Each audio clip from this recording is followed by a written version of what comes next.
Zoom. So we're live in both. So welcome everybody to this session of the think tank. And we're deeply honored to have Kesha Lambert here with Mary Fisk-Taylor. So we're looking forward to this conversation. I've told them just to imagine they're in an Irish snug, in an Irish pub with a pint of Guinness and just having a chat. So you're all very welcome. So I'll hand straight over to you guys. Thank you, Ronan, and thank you, Kesha, for being here live from Connecticut, right? Am I correct? Yes. You're in Connecticut. Awesome. How are things going? So you've got, I know you have twins and a older or younger? Older. So an older and then twins. Yeah. So everybody's home.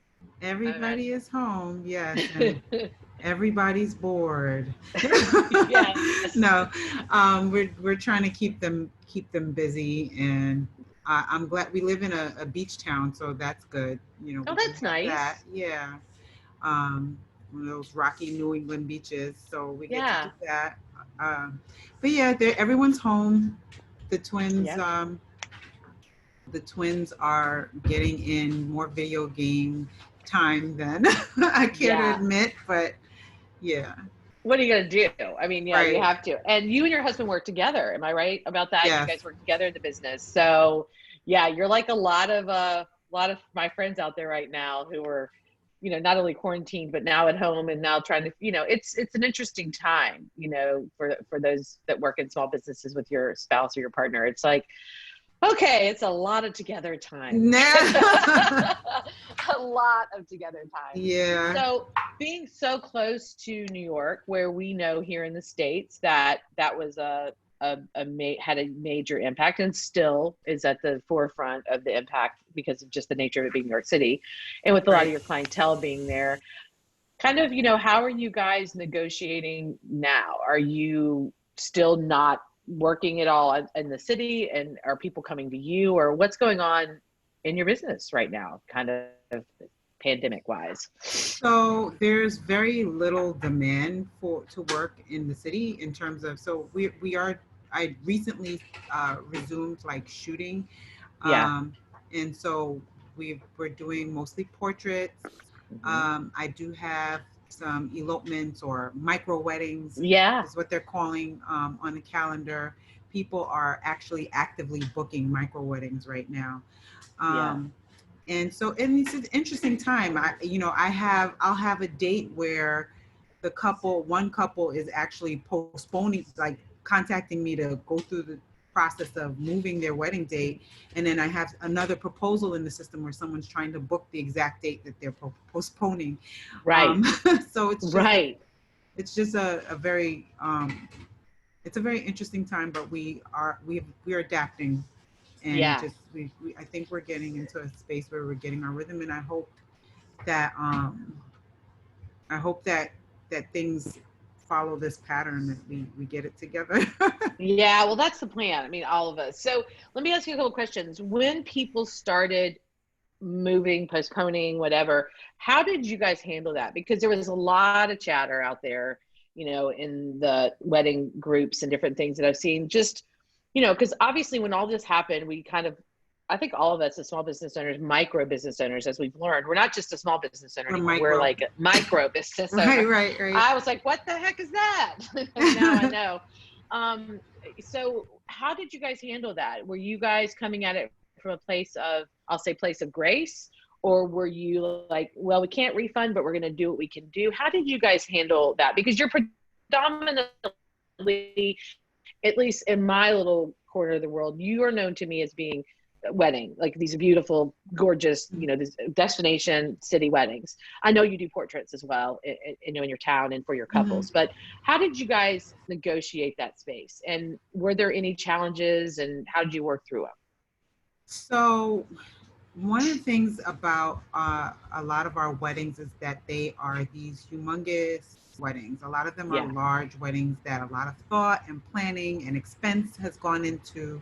Right. And what I find, so I guess the short answer to your question is that empathy first in my business. It's what's given me longevity and led to long-lasting relationships.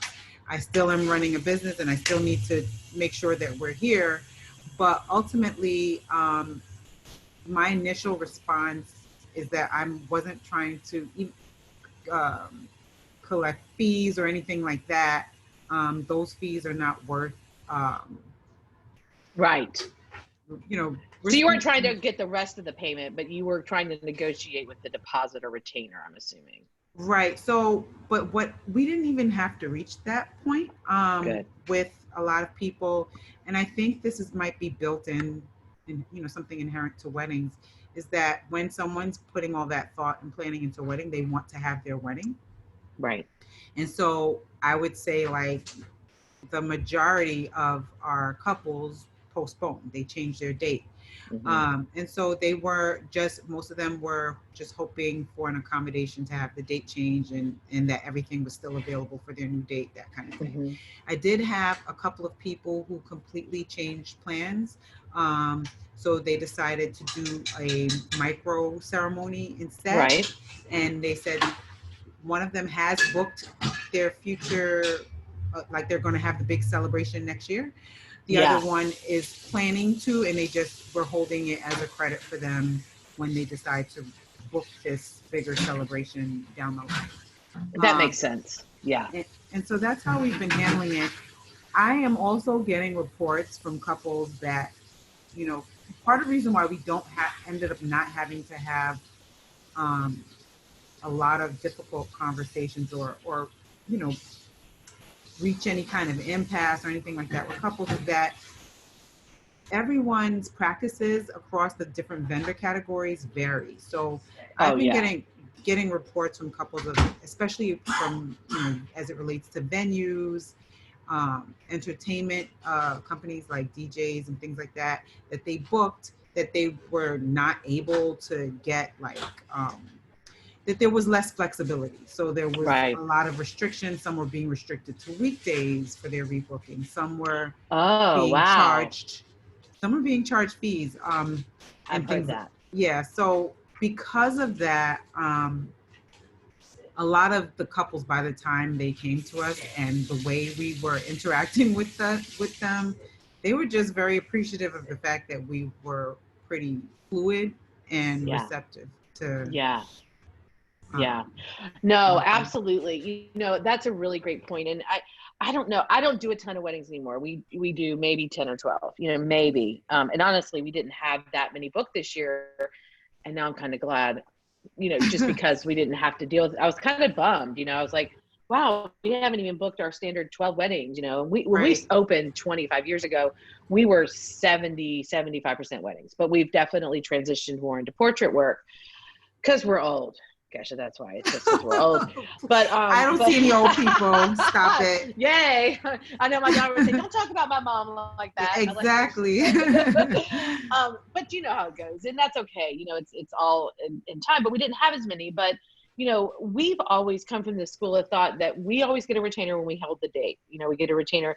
But we always put that money away. And I don't ever touch that money until the wedding is finished, until I've produced the work. And maybe that's just an old school mentality or whatever, but a lot of my friends, or some of my friends, or, local, the other wedding photographers in the area and stuff were really freaking out because I think the money was spent. The money was gone. Yeah. And that's hard because we're small business owners. So I understand why, especially if you're predominantly weddings, So how do you safeguard in this industry? Because assuming COVID's done, but assuming it's done. We're going to see other things. I mean, that's what they're predicting, or just down the road, something. How do you safeguard? Because how do you set yourselves up for success in that type of that type of a world? Because it's different. So there's a few things. Get your ducks in a row. So that's one of the things that I think was helpful is that making sure your contract language addresses, no one would imagine this, right? But certainly keeping that updated to reflect the times. Yes. I have had a couple of people need to rebook their wedding twice, and while we can offer flexibility and courtesy for the first, if we're rebooking 2 and 3 times, that means that can be harmful. So just making sure you have your business in order, but also that relationship component with your client is king. making sure that you have a good rapport with people goes a long way, because then they're invested in everything working out and not turning sour.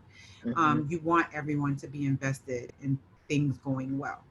And and so that is also important. So getting your business in order, having, working on the relationship part with the clients, and then just, adapting your business to what things are looking like now.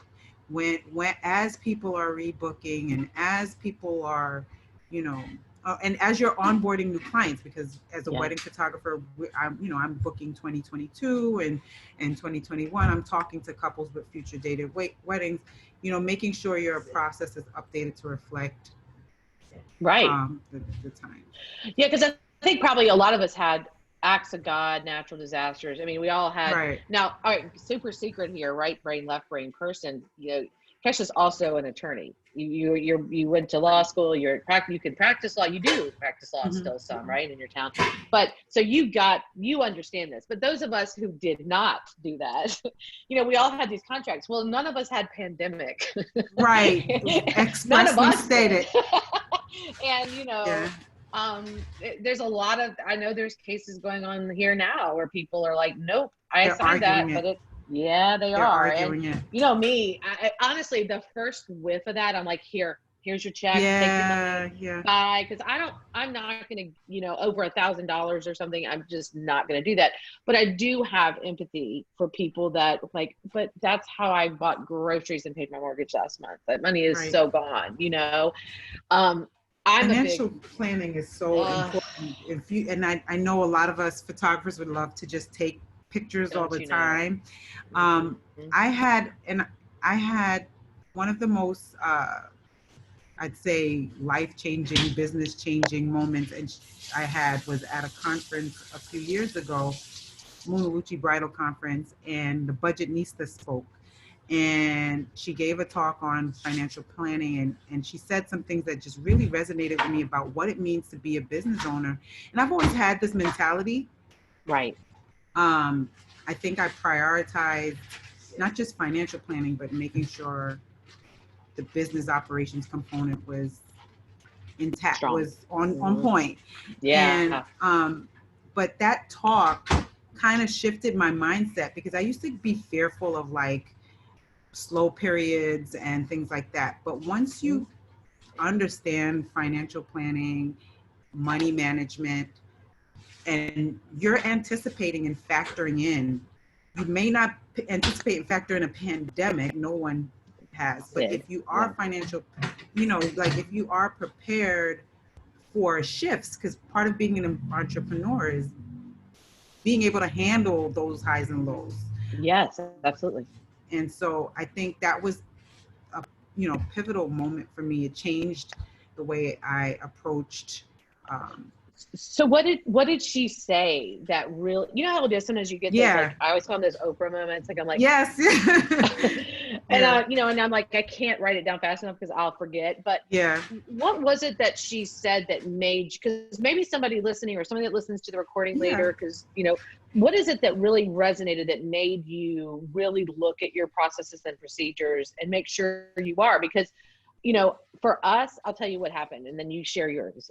For us, many, many years ago, we heard there was a story about a photographer, that I knew that hurt themselves. They fell and broke a leg. And they had all these weddings, and what they had not factored on. Now, this has to do more with pricing than your sound finances. But what they had not factored on was they had to pay somebody their going rate to photograph all their weddings for 6 months, because they would pins and surgeries and could not physically do it. And it pretty much bankrupted them. And the good news is that they had lots of great friends that pitched in and rolled their sleeves up and helped out. But if they hadn't had that, it could have been really, really awful. It was bad enough as it was. So that for me was like, early on in my career, I'm like, not today, Satan. I'm going to be having all this figured out. This is not happening to me. And I hate that it had to happen to somebody else for me to get that lesson. But what was it for you that resonated, that she said or that happened? Or was there anyone, anything? So I can tell you, I mean, it was several years ago, very, very early on, but there's one thing that she said that I always remember, and it was, She said that the teenager braiding hair out of her mama's basement has a business. The planner with the pretty website and the branded pens that who doesn't have a client does not. And wow, I have chill bumps. That's really good. And she's like, basically the talk started with about how we get consumed with image and all of the things that don't matter. The nuts and bolts of what a business is about, right, is having a product that someone wants and getting paid, or product or service that someone wants and getting paid for it. And then what do you do with that money? And then she gave some tips. One of the ones that I remembered that I no longer use, but I did for and it was so helpful. I hope this is not like proprietary. No. No, I'm sure it's not. She you know, one thing she You're shared. the attorney. No. But this is her. You know, this was something she shared that really resonated. She gave a tip to like put stickers on your debit cards and your credit cards. Need, want, I forget what the third one was, and so that you can see that every time you go to swipe your card, is this a need? Right. Is this a want? And you know, if it's a need, yeah, swipe it without hesitation. If it's something that you want, give yourself a few minutes, a moment to actually say. And another thing she said was, just because you have the money doesn't mean you can afford it. So just because you have $10,000 sitting in a bank account doesn't mean that you can afford to buy a $10,000 pair of shoes, right? No. And so just these little what do you call it, nuggets, these gems that she dropped during that talk. And she has a whole community. You said the budget Budgetnista. This was so many years ago, but it really resonated with me. But even, you know, before that experience, I always, you know, when having been a lawyer, came from a strict West Indian upbringing where you have to do something with your life. You have to be an engineer, a lawyer, a doctor, something. Right. Wow. Yeah. And so, yeah, when I started to transition into photography, and getting all the people in my ear about how I'm not going to be able to make a living doing this, or like, you know, this is cute when, you know, here's some job listings, you know, all of those things. I came into this with the mentality that I needed to prioritize how this is going to provide for the family. I need to, the first time that I experienced a wedding season low, which is like twiddling my thumbs, it made me realize, no, I need to, this should not scare me back into the workforce. I need to figure out, get a plan in place so that I can be comfortable with going through my slow period and actually welcome it and use it as a time to reset and re-strategize and all that wonderful stuff. So I came into this with that mindset because I don't know, I wouldn't say I had something to prove, but I definitely, there were some naysayers or like, you know, go get a job. Right. And I wanted to make sure that as I was doing this, that while I do, if you leave it to me, I would just take pictures all the time. I realized that was actually minor by comparison if I wanted to do this long term. No, I get that. So let me ask you this. When you so I have two questions. I hope I remember both. But on that, when you do have that season of, why are, you know, we usually do X number of weddings and I only see this many on the books. And you, instead of going out and people either, you're right, well, this isn't for me, I'll go get a real job. Okay. Yeah. Or maybe I need to lower my prices and, you know, budget, try to get some, you know, get scared. Or I'm going to embrace this and figure out what I can do better or how I can, you know, not let this happen this time. What did you do in that time? Meaning, what do you think you did that helped you move forward in that to book more weddings the next time? You know what I'm saying? Like, what kept you going and what motivated you, or what changes did you make? So I did analysis about so I immediately kind of looked at my numbers and in past years and what I noticed. So what I noticed is that I was not experiencing, those slow periods did not reflect a lack of growth. When I looked at the entire year, I realized that there were months where there was extreme highs, and then there were months where it was crickets. And what I Right. realized is that what I needed to look for this, and you know, in terms of the wedding component, because I started to try to diversify, you know, I started to do initiatives to diversify income stream and add on to the business to kind of fill in some gaps and look for more growth opportunities. But in terms of weddings in particular, what I noticed is that it has, what I need to look at the entire year. Yes. And what I noticed is that each year there was growth, a steady amount of growth. And so that even if I was in a period of like a slow period, which it tended to be around the same time Yep. of year, what I realized is that as long as when I compared year over year, as long as I hit a certain marker, I realized that I was actually on a pattern of growth. So, right. So that made me, you know, shift my focus and say, you know, this is not a question of I'm doing less business. I actually grown. This year is projected to be better than last. Yeah. So this is actually not a time to run back into the workforce. It's actually a time to get ready for what's to come, and I like that. to you know, to figure out how we can even bolster it even more. Yeah, because don't you think that not all of us maybe, but I mean, I know I'm this way too. That like I'm like, wait a minute, I'm not like working over 50 hours a week. I'm not like I feel uncomfortable if like I'm not. I used to. I mean, say I used to. Now I'm like, yes, this is fantastic. Then I get greedy and I'm like, well, I only need to work this many, or I'm only going to take this many sessions or whatever. But it's true because you know there are going to once you've done this long enough in a couple years, you see there's a cycle and there's the you know what I mean. There are going to be some slower times because of just where you are in the country and the weather and you know you know it's not as fun to get married maybe in you know January where you're worried about bad weather or around holidays or what have you, especially for events and weddings. Or, you know, bar bat mitzvahs, you know, whatever it is. But for your portrait business, oh, I know the other question I would ask for, I forget. For your micro weddings or you know the smaller little weddings, how are you handling those price wise? Are they smaller collections or is it still the full price? How are you handling that? Because I think a lot of people are struggling with that right now. It is a very strange space. Yep. So I've arrived at a place where I feel like this fits. Because initially, because it's such a so the micro weddings are usually a much shorter amount of time, and so I still follow my same time format. I do I created an option that is basically by an hourly a la carte menu style option, and it has a base collection. And so when I first did this, I was like, this is like, you know, especially those who are like having a true micro wedding where it's like they need you for the duration of a portrait session, a couple of hours. What 90 minutes, couple of hours. That's, you know, weddings are usually 8 to, you know, some weddings 12 hours. So a micro wedding is much less time. And so I initially treated it like a portrait session. And then I've now created something specifically for this because there's much more of a demand for it. And it's a menu style a la carte collection.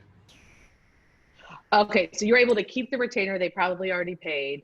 And then it's probably not as big of a collection because these aren't going to be 10, 12 hours. I don't know how long your events are, but like big weddings where I am that have huge, big, you know, it could be 10, 12 hours. Right. Because we're like from getting the first, you know, piece of hair comb till the last piece of confetti has been thrown on the floor. And yeah, and it's albums and product and the whole 9 yards. And whereas they're still probably getting that product, you know. And I guess the good news for wedding photographers who are pivoting into this space, and you correct me because you know better than I do, a lot of these people are still going to have that big party in a year or so down the line, and they're going to hire you again. Odds are, wouldn't you think? I mean, absolutely. You've come from this place of empathy. You've been flexible. You've given them grace. You've given them beautiful memories. Now they're married.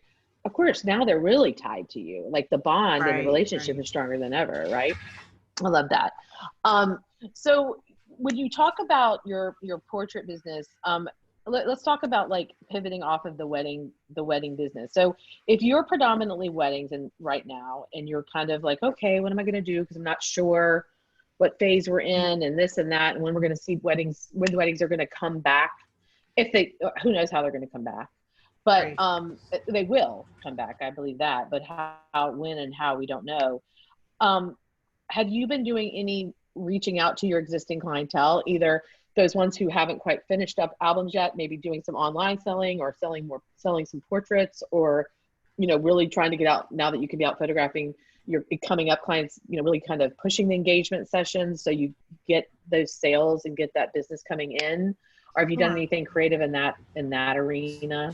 So that was my that was my initial initiative when this all started, was to revisit clients who never did albums, or those who may have wanted to do other products like parent albums, or who I noticed never, you know, did wall art. So reaching out to people. And so we did have some successes there. I should clarify that I wouldn't say that weddings have gone away. Yes. They people are, you know, still, and 2020 has become interesting because we're moving, 2021. I'm sorry, you're hearing all the cooking going on in the background. That's okay. That's the world we're living in. The world we're living in. So yeah, so 2021 and 2020 are all congealed together. But we have these lots of opportunity, not only with past clients and the galleries reopening that conversation, and offering incentives for them to kind of revisit making purchases from their gallery. That was certainly something that I did at the onset. Now where I'm really focusing on engaging with the micro wedding client. Yeah, right. But this year and next, because some people are just a little leery of planning a big event. Yeah. Right. Yeah. I could see that. And yes, I agree. They're not going away. It's just they're shifting and changing. And I mean, I guess we don't know when they're going to come back to what we thought we knew about weddings, and they might not. I mean, we don't know what that's going to look like, and that's okay. Mm-hmm. It feels really, I think you would agree. It feels really scary at first, but then it can be kind of exciting. Like, I'm going to be very honest, at where I am in the business and at my age, I'm really loving these little, because I've picked up a lot of little micro weddings only because their photographer either didn't pivot into that direction, right? Didn't come from that place of grace at the get-go and say, yeah, I'll work with you, and then kind of essentially pissed them off and said, well, I'm not going to work with you anymore. Or their existing photographer's already booked. So I'm liking the few hours and just really focusing more on the couple and their real close family and friends, and creating really cool, you know, products and different things. I'm loving that because it's more fun. It's fun, and it's like you're kind of part of the wedding at that point because you're one of the few guests. And you know, they've been really beautiful, and they, just because they're small little weddings doesn't mean they're not going over the top with, they're having maybe a smaller dinner, but it's over the top food. They still want their albums, and they still want it to be beautiful, and after the wedding they still want the same things that a couple planning a full day large wedding wants. So like there are no differences there. So it's a lot less taxing on the energy. You know, 100%. Yeah. So I was joking with a photographer friend the other day, like, hey, this might be my new thing. Yeah. Because you're not lying. I mean, I was thinking, I was telling my business partners, I was like, I could do these every week. Like some of the big, like, you know, you put me in, and if I'm working solid with the client, like I said, 10, 12, 13 hours, and then I have, you know, the before and after, it's a 15, 16-hour day for me. And that's just a long day for anybody. And so, and I'm not, I mean, I love a big, beautiful wedding. I mean, the more the merrier. I'm just loving it so much. But anyway, it's interesting. Question for you. Are the rebookings from this year having to pick midweek dates, or are there still weekends available, or are you just kind of all over the place with that? it's crazy. Just think about it. A planner friend of mine said, there's only 52 weekends in the year. Yep. And, we are busy wedding photography business. And so we're quoting 20 people who are already planning their weddings for 2021. And then also on top of that, trying to move people into the year. And so you have some people who had their heart, who very much care about a weekend, it being a Saturday. We have people who have their heart set on having it, but there's only one of me, and we have 3 associates, and there's only 52 weekends. And so, we're getting into some interesting spaces where people they have no choice, not just because of me, but because of all their vendors. When you think about trying to coordinate schedules of vendors who you went through the process of confirming with the first time, trying to get them all available on the same date in a year where everyone's combining 2 years worth of weddings into one. Couples are kind of compelled to be a little bit more flexible about things like whether they wanted to have a June wedding. Like my June is insane. My June, like those summer, spring, there are no weekends. None left. Between the new bookings and the postponements. It's just, it's everyone has to kind of like be a little more flexible. Oh, absolutely. That was one of the first things I realized out of the gate was like, okay, there's only 7 weekends, and if everybody's going to try to shift and move, we're going to have to work together, people. We're going to have to pick some. Wednesday might become a real thing here, or Thursdays, Fridays, and just so all of us in my area, like all the wedding vendors came together and we're like, okay, we need to all be on the same page. So let's be talking about Thursdays and Fridays and the benefits, because especially if you're predominantly weddings, you count on those 2021 weddings as well. So you don't want to give all your Saturdays and Sundays to the 2020s, so you have to, you just had to be kind of strategic with all that. And that's what I'm seeing more than anything is a lot of, Wednesday, Thursday, Friday weddings as well. So that's all good. I mean, there's nothing wrong with that. And, might start a new trend. I'm okay with that. That would be a good thing. Well, I mean, here in the New York City tri-state area market, we shoot weddings on any day of the week on a regular, that's kind of normal. There. I have shot weddings literally on any day of the week during wedding season, Monday, Tuesday, and for no reason. But because there's so many more people, and it's kind of like the rest. There's so many more people getting married in that area, and there's only so many weekends. And if they want this space, they're going to take whatever day they can get. I would think, if they want to be at that, whatever. Right. Yeah. I've only done a few up in New York, just for clients who, for some reason, live here or from here, wanted to get married there. But and they were. I don't think any of them were on Saturday. Any of them were, which is kind of fun. And it's always different too, because you're not, I mean, here you've got the place to yourself usually, but there you got all kinds of people up in your up in the mix with your pictures. But so any kind of like fun wedding stories you want to share? Like what's been like your any wedding I don't want to say blooper, not for you particularly, but any funny wedding stories you want to tell. We all have them. So yeah, I have a ton. I have way too many. Funny. I have a ton. Well, I have one that was like kind of like crazy. Okay. We like that crazy. I always remember.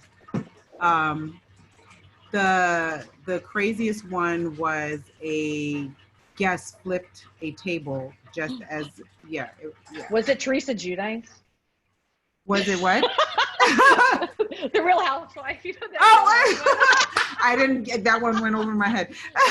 Yeah. I only know that she flipped the table or something. I don't know. Somebody was talking about. Anyway, go ahead. She flipped the table. So and it was just insane because they were doing the entrances and announcing. They just announced the parents, and it was somebody sitting at the table with the parents and like the pastor, and they had these big, elaborate, tall centerpieces on the table, and everyone's like all excited as they're doing it. They're announcing people to come through the door, and all of a sudden we hear this loud crash, and the whole centerpiece, table, everything is flipped. I don't know, some kind of argument in the corner. that was the most insane thing I've never seen that. In all my Yeah. years, I've never ever seen Yeah. That would be something, especially at the parents' table. I can't even imagine. Yeah, it was insane. Poor bride and groom. Okay, well that's funny. So you know, have you read the book First by chance? I didn't hear you. It was you. Have you read the book Profit First? I started to. I haven't. Okay. I do. I have it in my Audible, and yeah, it's in my Audible collection. Yeah, Rhoda and I are big fans of it, but only because I mean, I read it a few years ago. When you talk about the financial piece of it, I think you would really enjoy the book. Like it really helping you put your profit first, and I think this is something you would agree with. As photographers or as creatives, a lot of times those sound business practices just come way too far down the list. You know what I mean? And I'm a business person first, 100%. Like that's my jam. So I'm very keen to be, I'm very in tune to that. But, what are some things that maybe you do in your business that keep business first? And maybe it's the way you price, maybe it's the way that you handle the financial piece, but what is it that makes you profitable and sustainable as a wedding business, even now? You know what I'm saying? Are there certain things that you do, like, and maybe it's just not being afraid to charge what you need to charge. Maybe it's, I don't know, but you've talked to enough photographers through your career that you hear all the little, I can't, not in my, all these reasons why we can't be successful. So when you're out teaching and coaching and sharing with others, what are your words of advice and wisdom that you try to, leave them with or give them so that they can be, you know what I mean? Right. So one of the things that I think has been very key to like business success or business growth is that I have found a rhythm with generating new leads, quality leads. Oh, nice. So I focus and that comes from studying patterns of where my leads come from and where the good leads come from. And so focusing energies on the efforts and initiatives and coming up with initiatives to keep that flow of leads going. The other thing that I do is a lot of, so all of this ties into lead generation and is investing time in relationships. Yes. So relationships are a very big driver for my business. And not just contrived ones, but like really quality relationships where people are invested in seeing you succeed. Right. And there's a mutual investment in seeing, so, having exactly. your vendor family, and having it a very quality vendor family. So that's the relationship. You're not talking about, of course you develop a great relationship with your clients that you serve, but you're talking about those ones that are referring you. So the planners and designers and the locations and all that. Yeah, because it's true. And I mean, if you don't invest in them, they're not going to invest in you. So it does have to go both ways. And I think sometimes we forget that piece and we're like, well, nobody's referring me. And I'm like, well, what are you doing for them? Like, you know what I mean? Like I will, after, not only do I break my neck to try to get images to my vendors as soon as possible and as easy as possible so they can download and use them, but I'm always making sure I'm giving them proper shout outs on my social media or my digital marketing, and I look, you see what your people around you are doing. And it's like, I see them not doing that, or I see vendors complaining about it's been 3 months and I can't get images from this wedding, and however you choose to run your business. But those are things that we are in such a great position, right? To do. Though they're great, that they're very good relationship builders, right? Yeah. But aside, and also like the ones that really are the ones that are, also like connecting with people. Because having beyond, so photographers are positioned to establish good seeds, plant good seeds with other vendors. So we already have that kind of advantage. But on top of that, I think it's very important to have, I wouldn't say personal relationships, but like, are you talking to people? Are you being a resource for them? You know, find ways to be a resource for another vendor. And beyond like here, you know, having access to the photographs, but, you know, recommending things. You'd be surprised when you're in the same industry, how much of resourceful information you might have that might be helpful to someone across in another vendor category. And so just having like, those, what would be an example of that? What's an example of that? Like I recommended a client management system to, you know, to a designer, or like it could be something completely not to do with wedding industry. Like when you get to know people, like it could be recommending a resource for tutoring for your middle schooler. Having that, right.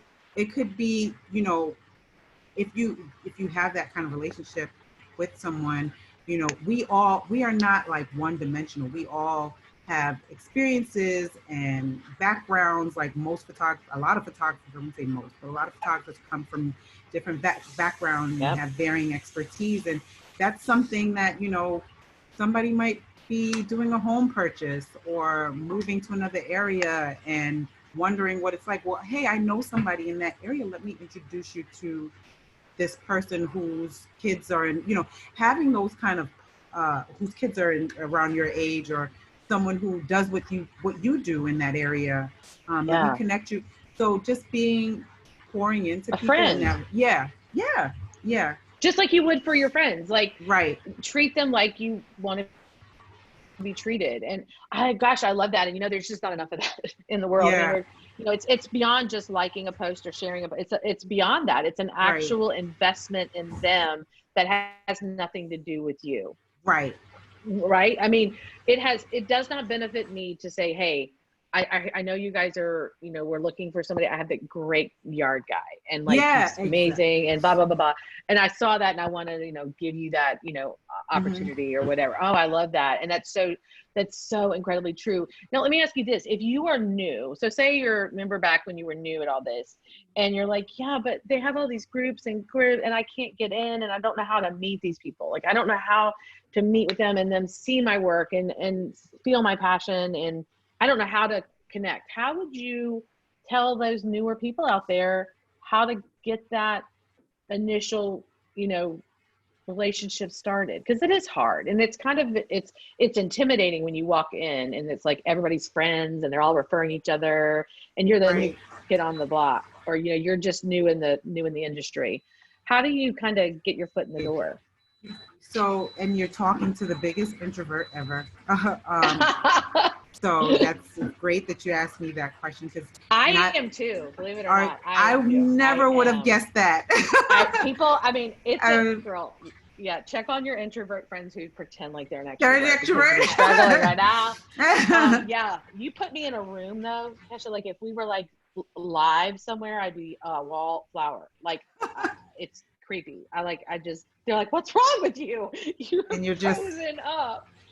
Yeah, ooh. I'm same boat, and I'm married to an extrovert, so that I know that just from meeting y'all one time. Oh, you're right. You will know upon meeting us. He's here, and I'm like here. Hey. So yeah, so it involves one, if you are really, so I think you should really, I'm a person who is really curious about people and things. And so that's something that you can tap into, asking open-ended questions to people. Yeah. And you're going to have to be uncomfortable. It's not comfortable at first, but I find that especially people who are similarly situated, entrepreneurs, other photographers, there are a lot of wonderful, kind, cool people who are open to, you know, no one's going to bite your head off. I mean, some might. There are some out there that they might. Some might, but most will not. That has not been my personal experience at least. And, you know, it does involve, if you are an introvert, you don't know people, it does involve a certain degree of personal risk of putting yourself out there, being uncomfortable. But I think if you come from a place of your curiosity and really come approach these situations not to want to tell about yourself, hi, me, I am, but really wanting to find out about people and putting the focus there, you'll make some really good connections. Yes. And that's helped me. That is great advice. You don't come at it from look at me, because that's just off-putting. No one wants to be that person's friend. Right. That's the person you run as far away from as possible. The person at the cocktail party, okay, you know what I'm talking about. The person at the cocktail party that's got their phone out and they're just showing you. I'm like, everything. girl, Yeah. please. I'm just trying to have a few glasses of wine, and I don't even want to. Like, I don't need to talk about you right now. Let's talk about me. Right. No, but I mean, if you make it about the other person, that's an incredibly, like, I'm a big story brand Donald Miller fan. Like, I love marketing, but that's one of the big things is that, you know, if you engage me in a conversation where you're, hey, you know, can I ask you a favor? Could you tell me a little bit about, you know, the wedding market here? And I'm new and I you know, love your work. Right. I'm going to be like, yes, I want to help, you know, but if you come at me with how awesome you are, how great you are, look at me, I'm going to be like, bye. I'm going to have to run to the ladies' room really fast. Right. Like, okay, I'll be right back. And you touched on something that I preach all the time, which is I love giving. You mentioned giving a compliment is a great icebreaker, a great way, and you know, not a genuine one. Yeah, like authenticity. Yes, there's almost always something. If you're attentive, that you can find, you know, that you see. You be observant, be attentive, and if you have something that you admire about the person, or on the spot, like maybe they just said something that you really appreciated, then lead with a compliment. And I love compliments that are not surface compliments, but they're like character based, or things that are something that the person really worked hard at achieving or something. Yeah. Those are really just a wonderful, like, intro icebreaker, kind of soften people up. Yes. And things like that. I love that. Yeah. Not like, I mean, and you can obviously, but I think what you're like, not like, oh, that's a really cute hat. Right.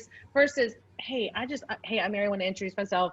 I saw, you know, I follow you on social media and I saw that, you know, story about you working with Children's Hospital or whatever it is, you know? Yep. And wow, I would love to be involved in something like that. Like, that is so up my alley. You know what I mean? Now they're like, okay, now I see you. You don't feel like, you know, you don't feel like a weird creeper. Like you're complimenting on something that's near and dear to my heart. And it's not just surface level, you know what I mean? So I agree. I think that goes for, at least for me personally, it does. And, you know, and you're probably very similar. It's like so many years in the business, we can only take so many weddings, so many clients.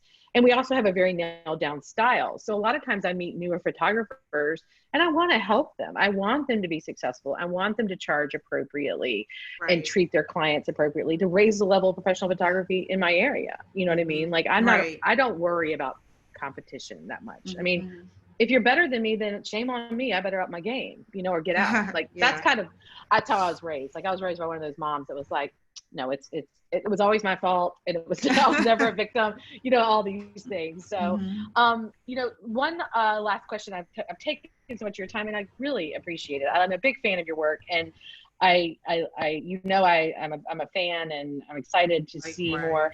One question that somebody asked, and I don't want to forget it, is if you do have a 2020 client that's rebooking and you're already booked for the date, you can't make it work for whatever reason, how are you handling those 2020 clients? So, and that has come up. I do have 3 really amazing associates, and that language is built into my, to the booking agreement, that if for whatever reason, especially as it comes to this, I'm not available, they have the associate.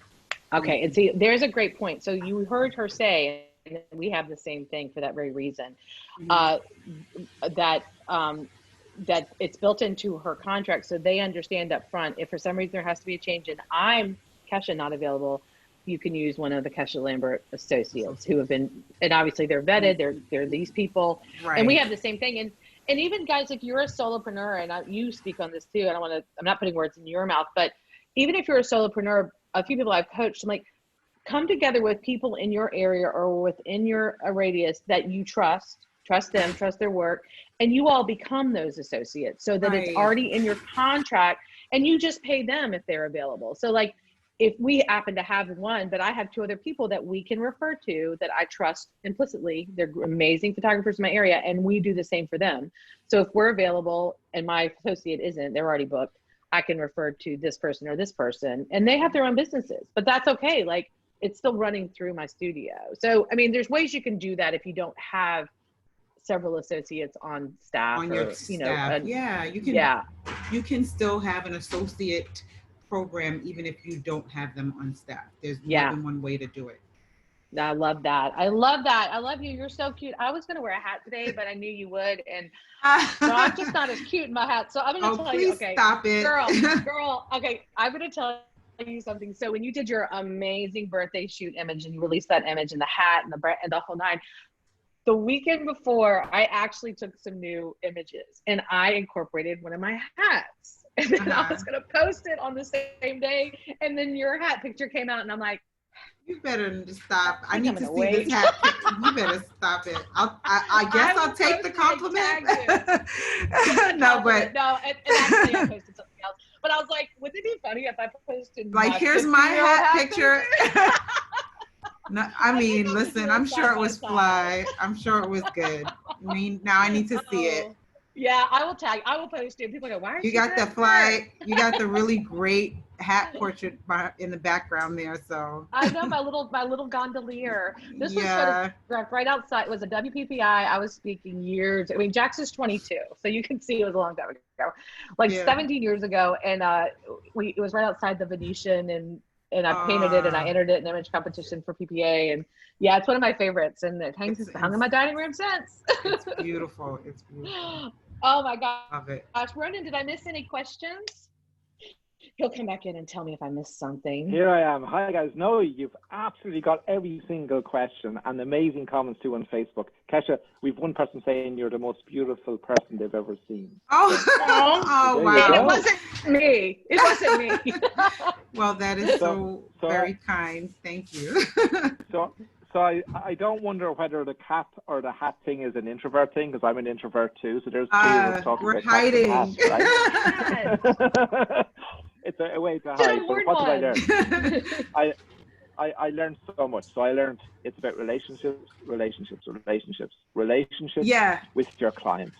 Build empathy, build trust with your clients, and they'll work through you with this, and they'll work with you to make sure that you stay as their photographer next year. I heard about having relationships with your vendors, so the people who service those same clients. Build genuine relationships with them. It doesn't have to be about just photography.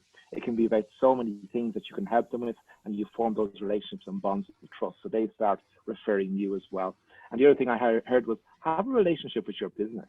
So make sure that you set your business up for financial success and plan your finances so you have a proper relationship with it, that you don't get to hate that business because it's not giving you the financial return that you need, even when you're through a system like this. So much knowledge.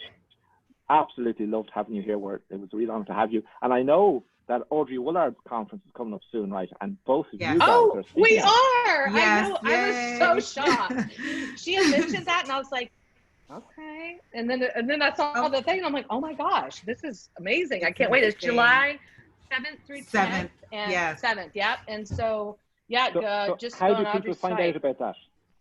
Audrey's site, and I think you posted it in the group too, Mary. Virtual conference. Hold on. This is too important to not. Yeah. And actually, how can they get more Kesha Lambert? Do you have a education site or something that we can add? So everything leads out from my website. It's my name, KeshaLambert.com. Okay. And put that in the comments. I believe in Audrey's things, right? The virtual photography conference? Yes, so it's virtualphotographyconference.com.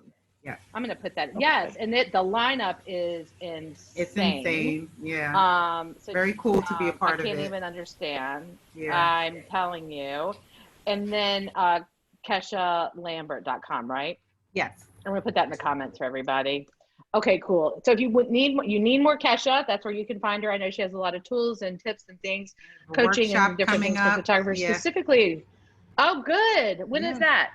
It's in August. The virtual. It's in August. It's almost full because of social distancing. Awesome. Yeah. Well, no, also we just want to keep it make sure it's safe and of course. Will it be in Connecticut or? It's actually going to be in Brooklyn. Okay. Oh wow. Okay, cool. So check that out. There's information at keshalambert.com on that, and then you'll get to see both of us plus so many amazing people. And you can check that free online conference out at virtualphotographyconference.com. Y'all are awesome. Thank you so much. This has been so much fun, Kesha. Really, I cannot thank you. I had a great time. It's so great. You give us a lot of great information. And Ronan, thank you so much for hosting this. Thank you so much, guys. Thank you, Mary. Thank you, Kesha. And I really look forward to seeing you at Rotary's conference. So follow the link, guys. Sign up for that. And you'll also see a link to that conference in both 3XM Insiders and the Think Tank. And this recording will go live in there tomorrow. So if you haven't joined us in the beginning, do join us. It was amazing information. So thank you so much. Bye, wherever you are, whether it's morning time, whether it's evening, or whether it's nighttime like it is here in Ireland. See you all again soon. Stay safe, stay healthy. Thank you so much. Bye, awesome. Everybody. Bye, guys. Thanks, y'all.